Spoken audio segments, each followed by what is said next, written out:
इसका डेस्टिनेशन क्या है, ये सब क्या क्या मिल सकता है। तो मेरी समझ ये है आत्मानुभूति। ये हम शब्द पकड़ के चलते हैं, जिसके बहुत सारे एंगल्स है, हम धीरे धीरे समझ में लेंगे वो सब। और आत्मानुभूति तक पहुंचने तक बीच में कौन से स्टेशंस लगेंगे, तो एक लगेगा आत्मज्ञान का स्टेशन लगेगा। एक अवस्था आएगी कि आपको आत्मज्ञान की अवस्था में आप होगे। फिर आत्मज्ञान होने के बाद दूसरा स्टेशन लग सकता है, वो है मुक्ति का। You will experience freedom from with in, around, everywhere. आप फ्री हो जाओगे, ये दूसरा स्टेशन लग सकता है। तीसरा है वैराग्य का। लेकिन वैराग्य मतलब सब कुछ छोड़ देना, भिखारी जैसे रहना नहीं है। It is contentment, total contentment. ऐसी तृप्ति की अवस्था है ना कि कुछ बाहर की चीजों की जरूरत ही नहीं रहती है। फिर भी जनक राजा बाहर भी अमीर थे और गुरु कृपा से अंदर से भी अमीर हो गए। तो हम सबको बाहर की अमीरी और अंदर की अमीरी, ये दोनों का लाभ हो सकता है। उसके लिए शांत मन, कुशाग्र बुद्धि, इक्वानिमस इंटेलेक्ट, ये जरूरत है। फिर आत्मानुभूति, आत्मज्ञान, आत्मानुभव, ये शब्द है, इसमें क्या फर्क है ये भी थोड़ा हम जान लेंगे। आत्मज्ञान हमें स्व का रूप, इसका अंडरस्टैंडिंग देता है। आपको अंडरस्टैंडिंग लेवल पे आत्मज्ञान ले जाएगा। लेकिन आत्मानुभव जो है ना, ये थोड़ी आगे की अवस्था है। हर जीव को स्व का रूप का अनुभव भी आता है। मुझे ये समझना कि मैं आत्मा हूँ, ये समझ है, लेकिन मैं एक्सपीरियंस करना मैं आत्मा हूँ, ये एक्सपीरियंसिंग लेवल का थोड़ा डीप है ये। और तीसरा है आत्मानुभूति। वो जो भी जीव है, ईगो है, जो भी हम उसको नाम देंगे, वो आत्म स्थिति में स्थिर हो जाता है। शायद वही स्थित प्रज्ञ अवस्था हो सकती है।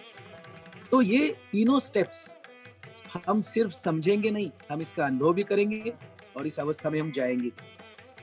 तो ये तो व्रत होगा फिर, क्योंकि समझ तो बस जूम कॉल पे हो सकती है, समझना हो सकता है, लेकिन थोड़ी तपस्या अगर आप करेंगे तो आप अनुभव में जाएंगे। और तीसरी अवस्था है साधना। तपश्चर्या विल गेट कल्मिनेटेड इनटू साधना, और साधना से आत्मानुभूति भी हो सकती है। साधना तो अपनी अपनी जिसको करनी है, हर एक को करनी है। तपस्या के लिए हम कुछ हिंट्स देंगे, पॉइंटर्स हम बताएंगे, वो आपको ही करनी होगी। साधना होती है, तपस्या करनी पड़ती है, और समझ के लिए, अंडरस्टैंडिंग के लिए हम ये इस कॉल पर हम एक साथ रहेंगे। तो थोड़े हम पॉइंटर्स बताएंगे कि आप ऐसा करके देखो, ऐसा करके देखो। अभी रमेश बालसेकर जी, ये भी मेरे जीवन में गुरु आ गए, निसर्गदत्त महाराज आ गए। बहुत सारे गुरु है। जो भी इस कॉल पर मैं आपसे शेयर करूंगा ना, इसमें मेरा अपना कुछ भी नहीं है, सारा उधार माल है। इसका लिया, उसका लिया, और उसकी एक भेल बना के, चाइनीज डिश बना के आपको सर्व करने जा रहे हैं। क्योंकि इदम न मम, मेरा कुछ भी नहीं है, ये उपनिषदों का कहना है, वो थोड़ा थोड़ा समझ में आ रहा है। अभी क्या हमें मिलेगा, अष्टावक्र गीता के अभ्यास से क्या मिलेगा, ये रमेश बालसेकर से के लैंग्वेज में आपको मैं कहना चाहूंगा। देखिए, हमें ना तकलीफ होती है या तो खुद की या दूसरों की। मुझे मेरे से ही कुछ प्रॉब्लम है या दूसरों से प्रॉब्लम है, तो I can be at total peace and comfort with myself. तो गिल्ट नहीं होगा, शेम नहीं होगा। मैंने जिंदगी में इसके पहले जो भी जिंदगी में घटित हुआ ना, उसकी मुझे कोई परेशानी रही हो। ये एक लिबरेशन है, एक मुक्ति है, समझो, खुद से मुक्त होना। दूसरे मुझे तकलीफ है, मेरे इर्द गिर्द आजू बाजू में जो भी लोग हैं ना, इनकी भी मुझे तकलीफ है। अरे ये मैं बोल रहा हूँ, ये सुनता ही नहीं है, ये मेरे जैसा करता ही नहीं है। हाँ, अरे ऐसा कौन जिंदा आदमी होता है कि वो हर समय जैसे आप चाहेंगे वैसे ही करेगा। वो खाली डेढ़ डेढ़ कुछ है ना, वो कर सकता है। आप जहां भी रखो वो वही रहेगा। बच्चे को, एक बंद रूम है जिसमें कुर्सी आप रखते हो ना, तो 5 साल के बाद आओगे तो कुर्सी वहीं पाओगे। लेकिन बच्चे को अंदर रखो, वो एक जगह नहीं मिलने वाला, क्योंकि वो जिंदा है। और मुझे शोले पिक्चर का एक मजाक में डायलॉग आता है, असरानी का याद आता है, अरे जब हम नहीं सुधरे तो तुम क्या सुधरोगे। हा? तो हमें सुधरना भी डरना नहीं है, हम जैसे है ना वैसे खुद को पहचानना है। कुछ चेंज नहीं है, कुछ करना नहीं है, बदलना नहीं है हमें, लेकिन सही ढंग से खुद को समझ लो यार, सारी जिंदगी संवर जाती है। ऐसा मेरा थोड़ा थोड़ा अनुभव है। अष्टावक्र गीता अभी मैं आपके साथ 7वीं बार पढ़ने वाला हूँ। पहले 6 बार हुआ है। 6ठी बार जो अभ्यास किया था ना, वो मैं व्रत लेके किया था। मैं उपवास किया 1 हफ्ते का, ध्यान करता था, उपवास करता था, पूरा मौन किया था, कुछ एक शब्द नहीं बोलता था मैं। घर में ही था, घर में ही किया सब।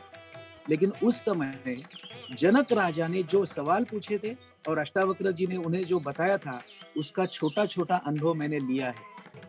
तो मैं आपको ये गारंटी देता हूँ कि आप व्रतस्थ होके अगर ये करते हो, तो जो जनक राजा पाए हैं ना, वो हम सबको मिल सकता है।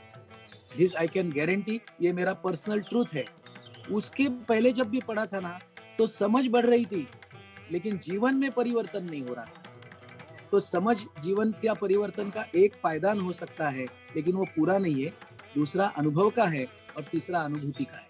अनुभूति के बाद बदलना नहीं पड़ता है, बदलाव हो जाता है। ऐसी कुछ समझ है।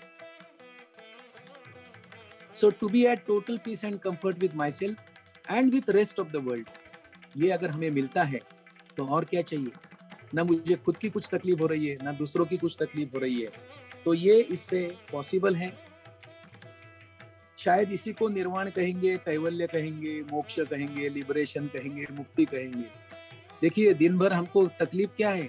चीजों से तकलीफ नहीं है, लोगों से तकलीफ होती है। ये मेरा सुनता नहीं है, वो ऐसे बर्ताव करता है, उसने आज ऐसे किया। तो हमें चीजों से तकलीफ नहीं है। अभी ये मेरा मोबाइल बंद पड़ गया ना, तो इससे मुझे इतनी तकलीफ नहीं होगी जितनी मेरी बीवी नहीं सुनती है, मेरा लड़का नहीं सुनता है, मेरी लड़की नहीं सुनती है। अरे कोई मेरा मानता ही नहीं है। तो ये हम हमारा जो वी आर साइकोसोमैटिक ना, तो ज्यादा तो मन है हम। मानव मतलब मन ज्यादा, एनिमल मतलब शरीर ज्यादा। तो ये मन जो बहुत ज्यादा है ना हमारे पास, जिसको हम थिंकिंग माइंड बोलते हैं, तो यही प्रॉब्लम है। और working mind is our being. तो हम थिंकिंग माइंड से वर्किंग माइंड तक शिफ्ट हो सकते हैं पूरी तरह से। शायद यही लिबरेशन हो सकता है।